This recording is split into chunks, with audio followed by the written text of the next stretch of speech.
ਮੇਰੇ ਵੱਲੋਂ ਸਾਰੇ ਭੈਣ ਭਾਈਆਂ ਨੂੰ ਸਲਾਮ ਹੋਵੇ, ਜਾਤਕਾਂ ਬਜ਼ੁਰਗਾਂ ਤੇ ਭਾਈਆਂ ਨੂੰ ਸਲਾਮ।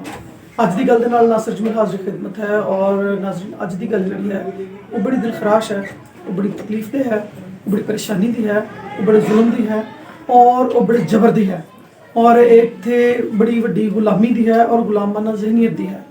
ਇਹ ਅਸੀਂ ਸਮਝਦੇ ਹਾਂ ਕਿ ਫਿਰੌਨ ਜਿਹੜਾ ਹੈ ਉਹ ਮਰ ਗਿਆ ਹੈ, ਲੇਕਿਨ ਦੱਸਣਾ ਹੀ ਚਾਹੁੰਦਾ ਵਾਂ ਕਿ ਉਹ ਫਿਰੌਨ ਜਿਹੜਾ ਹੈ ਉਹ ਤੇ ਰੱਬ ਨੇ ਆਪਣੀ ਕੁਦਰਤ ਨਾਲ ਮਾਰ ਦਿੱਤਾ। ਪਰ ਅੱਜ ਸਾਡੀ ਜ਼ਹਿਨੀਅਤ ਜਿਹੜੀ ਹੈ ਔਰ ਸਾਡੇ ਨਾਲ ਆਲੇ ਦੁਆਲੇ ਜਿਹੜੇ ਰਹਿਣ ਵਾਲੇ ਨੇ ਉਹ ਥੋੜੇ ਜਿਹੇ ਵੀ ਉਹਨਾਂ ਨੂੰ ਜੇ ਅਗਰ ਕੋਈ ਹੋਸ਼ ਫਿਰੀ ਹੈ ਤਾਂ ਉਹ ਆਪਣੇ ਆਪ ਦੇ ਵਿੱਚ ਫਿਰੌਨ ਹੀ ਨੇ। ਅੱਜ ਦੀ ਜਿਹੜੀ ਗੱਲਬਾਤ ਹੈ ਉਹ ਇਸ ਤੋਂ ਪਹਿਲਾਂ ਕਿ ਮੈਂ ਤੁਹਾਨੂੰ ਸਾਰੀ ਗੱਲਬਾਤ ਦੱਸਾਂ, ਮੈਂ ਚਾਹਾਂਗਾ ਕਿ CTS ਨੇ ਇੱਕ ਬੱਚੀ ਛੋਟੀ ਹੈ ਮਹਿਕ, ਇਹਨੂੰ ਬਾਜ਼ਿਆਬ ਕਰਾਇਆ ਹੈ ਕਿਸੇ ਦੇ ਘਰ ਚੋਂ ਔਰ ਕਿਸੇ ਦੀ ਗੁਲਾਮੀ ਚੋਂ ਔਰ ਕਿਸੇ ਦੇ ਜ਼ੁਲਮ ਤੋਂ। ਇਹ ਸਟੋਰੀ ਕੀ ਹੈ, ਅਸੀਂ ਸਭ ਤੋਂ ਪਹਿਲਾਂ ਜਿਹੜੇ CTS ਦੇ ਲੀਗਲ ਹੈੱਡ ਨੇ ਜਨਾਬ ਨਦੀਮ ਹਸਨ ਸਾਹਿਬ, ਅਸੀਂ ਉਹਨਾਂ ਨਾਲ ਗੱਲਬਾਤ ਕਰਾਂਗੇ ਔਰ ਪੁੱਛਾਂਗੇ ਕਿ ਇਹ ਕੀ ਹੋਇਆ, ਕਿਸ ਤਰ੍ਹਾਂ ਹੋਇਆ ਔਰ ਇਹਨਾਂ ਨੇ कितनी जो मेहनत है उसके बाद इस बच्ची ਨੂੰ ਜਿਹੜਾ ਹੈ ਇਹਦੇ खानदान ਨਾਲ मिलवाया। जी अच्छा, मैं आज महक बच्ची के बारे में आपको बताना चाहता हूँ कि इसको हमने कैसे बाजियाब करवाया। बुध की शाम तकरीबन शाम 7 बजे महक के वालिदैन हमारे पास रोते कर लाते हुए आए और उन्होंने बताया कि तानिया बीबी और इसके खावंद फहद ने हमारी बच्ची को ज़बरदस्ती घर के अंदर बंद करके रखा हुआ है और उसे मुख्तलिफ वीडियो बनाकर उसे चोरी का एलिगेशन लगा रहे हैं और उसे कह रहे हैं कि तू चोरी एडमिट कर। हमने फौरी तौर पर इनके खिलाफ एक एप्लीकेशन लिखी और हम जो हमारे नेशनल डायरेक्टर हैं मिस कैथरीन सकना और हमारे आशिर सरफराज भाई जो हैं इंटरनेशनल डायरेक्टर हैं, वो उनको साथ लेकर हम थाने गए और हमारे साथ एक और हमारे साथी कैसर जॉन साहब थे। हमने फौरी तौर पर फैमिली के साथ मुतलका थाना जो चुंग है वहाँ पर गए हैं और एप्लीकेशन सबमिट की है। वहाँ पे एप्लीकेशन सबमिट करने के बाद वहाँ का जो रिजवान SI है वो हमारे साथ गया है और उसने पुलिस को लेकर वहाँ पर रेड कंडक्ट की है, लेकिन वो उसने हमें तो बाहर खड़ा कर दिया, फैमिली को बाहर खड़े कर दिया। काफ़ी लोग वहाँ से जो अहले इलाका थे वो भी जमा हो गए, लेकिन वो बंदा तकरीबन घंटा वहाँ पे अंदर बैठा रहा है। उसके बाद उसने कहा है जी मुझे CPO साहब ने मना कर दिया है कि हम इस मामले को देख लेंगे, आप लोग जाएं।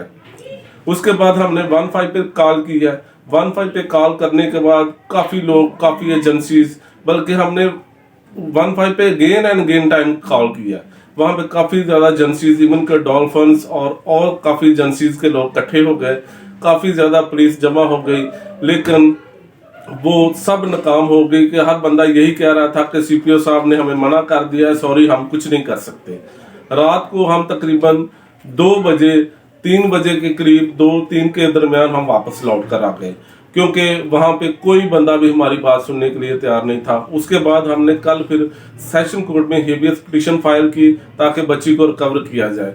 हेबियस पिटीशन फाइल करके खुदा का शुक्र है कि आज जो बच्ची है, जो हमने जो दरिंदा सिफ्त लोगों से वो बच्ची बाजियाब करवा ली है और आज जो बच्ची है वालिदैन के पास है। जी शुक्रिया जी। महक की होया सी तुहाडे नाल और किस तरह सी और की गलबात हुई?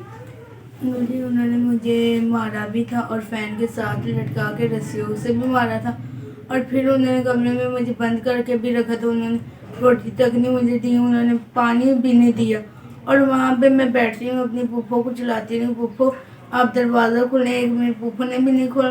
पुप्पो के सामने सब मुझे मारते रहे और दूना पुप्पो मुझे भी मारने लग पड़ती। हाँ तुम्हारी गलती, तुम क्यों नहीं मान? मैंने कहा पुप्पो मेरी गलती नहीं, मैंने मानना नहीं, मेरी गलती नहीं, मैं क्यों मानूं?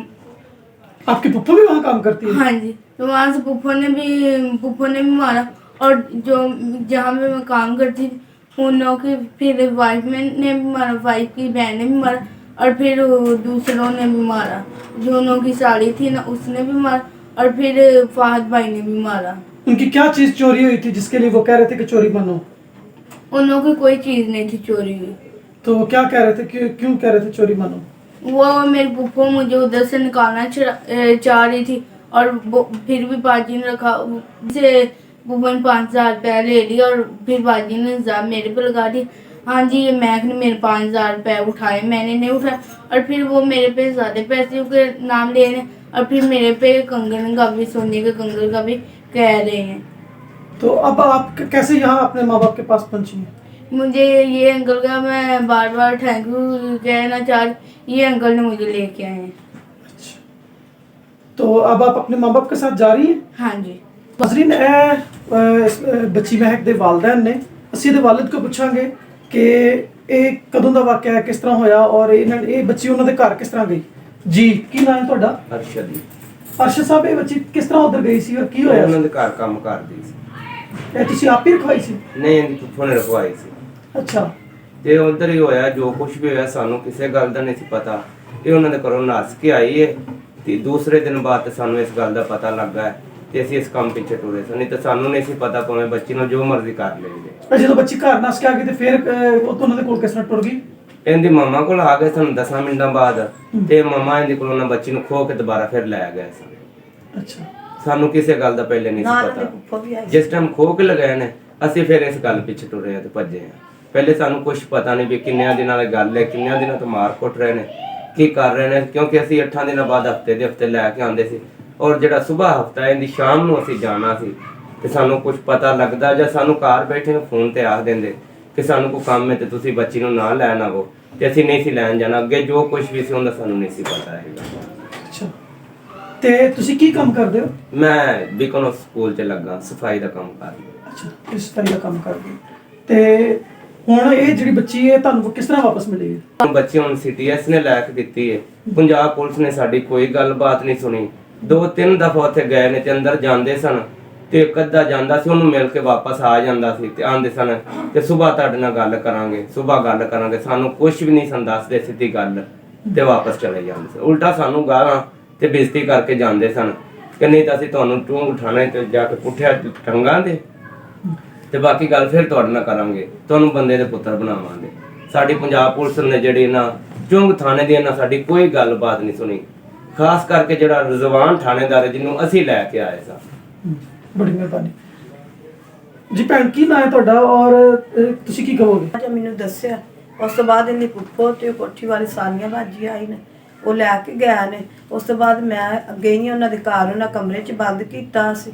ਮੈਂ ਉਹਨਾਂ ਨੂੰ ਕਿਹਾ ਸੀ ਵੀ ਤੁਸੀਂ ਕੀ ਇਹਨਾਂ ਨਾਲ ਬੱਚੀ ਮੈਨੂੰ ਮਿਲਾਓ। ਉਹਨਾਂ ਬੱਚੀ ਨਹੀਂ ਮਿਲਾਈ।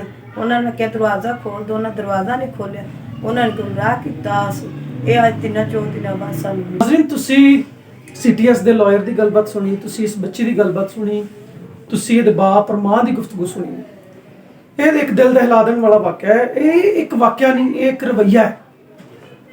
ਸਾਡੇ ਮੁਆਸ਼ਰੇ ਦੇ ਵਿੱਚ ਇੱਕ ਰਵੱਈਆ ਬਣ ਗਿਆ ਕਿ ਅਸੀਂ ਲੋਕਾਂ ਦਾ ਕੰਮ ਡੱਕ ਕੇ, ਲੋਕਾਂ ਨੂੰ ਡੱਕ ਕੇ ਜਾਂ ਲੋਕਾਂ ਨੂੰ ਜਿਹੜਾ ਨੱਪ ਕੇ ਤੇ ਅਸੀਂ ਬੜਾ ਫਖਰ ਮਹਿਸੂਸ ਕਰਨੇ ਔਰ ਆਪਣੇ ਆਪ ਨੂੰ ਤਾਕਤਵਰ ਮਹਿਸੂਸ ਕਰਨੇ। ਇਹ ਉਹ ਸਿਫਤ ਹੈ ਜਿਹਨੂੰ ਅਸੀਂ ਅਮਰੀਅਤ ਕਹਿ ਸਕਨੇ ਆ, ਜਿਹਨੂੰ ਅਸੀਂ ਜ਼ੁਲਮ ਕਹਿ ਸਕਨੇ ਆ, ਜਿਹਨੂੰ ਅਸੀਂ ਜਬਰ ਕਹਿ ਸਕਨੇ ਆ, ਜਿਹਨੂੰ ਅਸੀਂ ਗੁਲਾਮੀ ਦੀ ਇੱਕ ਨਵੀਂ ਲਹਿਰ ਕਹਿ ਸਕਨੇ ਆ। ਕਿਉਂਕਿ ਗਰੀਬ ਦੀ ਜਿਹੜੀ ਮਜਬੂਰੀ ਹੈ ਉਹਨੂੰ ਚੰਦ ਟੱਕਿਆਂ ਦੇ ਉੱਤੇ ਖਰੀਦ ਕੇ ਤੇ ਉਹਦੀ ਔਲਾਦ ਨੂੰ ਜਿਹੜਾ ਹੈ ਉਹ ਪਾਬੰਦ ਕਰਨਾ ਔਰ ਫਿਰ ਬਾਅਦ ਦੇ ਵਿੱਚ ਉਹਨਾਂ ਤੇ ਇਹੋ ਜਿਹੇ ਇਲਜ਼ਾਮਾਤ ਲਾਣੇ ਜਿਸ ਤਰ੍ਹਾਂ ਕਿ ਚੋਰੀ ਦਾ ਜਾਂ ਇਸ ਤਰ੍ਹਾਂ ਦੇ ਮਾਮਲਾਤ ਕਰਨਾ ਔਰ ਫਿਰ ਉਹਨਾਂ ਨੂੰ ਜ਼ਬਰਦਸਤੀ ਮਨਵਾਉਣਾ ਔਰ ਬੰਦ ਕਰਨਾ, ਇਹ ਆਏ ਰੋਜ਼ ਦੇ ਵਾਕਿਆਤ ਨੇ। ਮਹਿਕ ਉਹਨਾਂ 'ਚ ਇੱਕ ਹਿੱਸਾ ਹੈ ਇਹੋ ਜਿਹੇ ਵਾਕਿਆਤ ਦਾ। ਲੇਕਿਨ ਇਹ ਇੱਕ ਐਸਾ ਰਵੱਈਆ ਹੈ ਜਿਹਨੂੰ ਤੁਹਾਡੇ ਆਲੇ ਦੁਆਲੇ ਵੀ ਤੁਸੀਂ ਵੇਖਦੇ ਹੋ ਔਰ ਆਪਣੇ ਹੀ ਕਰੀਬੀਆਂ ਨੂੰ ਕਰਦਿਆਂ ਵੀ ਵੇਖਦੇ ਹੋ। ਜ਼ਿੰਦਾ ਕੌਮ, ਜ਼ਿੰਦਾ ਜ਼ਮੀਰ ਲੋਕ ਜਿਹੜੇ ਨੇ ਉਹ ਆਪਣੇ ਆਲੇ ਦੁਆਲੇ ਜਿਹੜਾ ਜ਼ੁਲਮ ਹੁੰਦਾ ਉਹਦੇ ਖਿਲਾਫ ਆਵਾਜ਼ ਉਠਾਉਂਦੇ ਨੇ ਔਰ ਉਹਨਾਂ ਦੀ ਮਦਦ ਕਰਦੇ ਨੇ। ਸੀਟੀਐਸ ਵਰਗੇ ਜਿਹੜੇ ਇਦਾਰੇ ਨੇ ਉਹ ਆਪਣੇ ਤਨ, ਮਨ ਤੇ ਧਨ ਦੇ ਨਾਲ ਇਸ ਕੰਮ ਨੂੰ ਕਰਦੇ ਪਏ ਨੇ।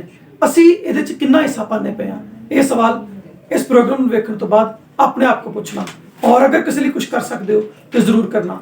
ਅੱਜ ਦੀ ਗੱਲ ਨੂੰ ਇੱਥੇ ਮੁਕਾਉਂਦੇ ਹਾਂ। ਰੱਬ ਰੱਖਾ।